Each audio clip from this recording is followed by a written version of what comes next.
નમસ્કાર મિત્રો, આજે આપણે દીપેશ્વરી માતાજીના ચરણોમાં નમન કરીને તેમના આશીર્વાદની વાત કરીએ. દીપેશ્વરી માં પોતાના ભક્તો માટે શ્રદ્ધા, વિશ્વાસ અને શક્તિનું પ્રતીક છે. જ્યારે જીવનમાં મુશ્કેલીઓ આવે, મન નિરાશ થઈ જાય અને દરેક રસ્તો બંધ લાગતો હોય, ત્યારે માતાનું સ્મરણ મનને નવી હિંમત આપે છે. કહેવાય છે કે સાચા હૃદયથી કરેલી પ્રાર્થના ક્યારેય વ્યર્થ જતી નથી. માતાના ચરણોમાં માથું ઝુકાવનાર ભક્તને શાંતિ, ધૈર્ય અને આગળ વધવાની શક્તિ મળે છે.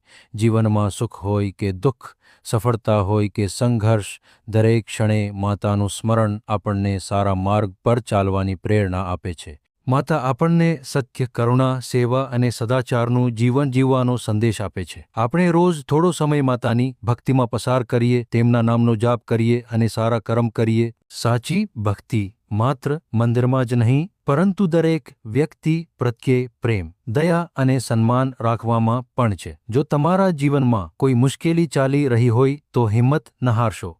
શ્રદ્ધા અને સારા પ્રયત્નો સાથે આગળ વધતા રહો. માતાનો આશીર્વાદ હંમેશા પોતાના ભક્તો પર રહે એવી પ્રાર્થના કરીએ.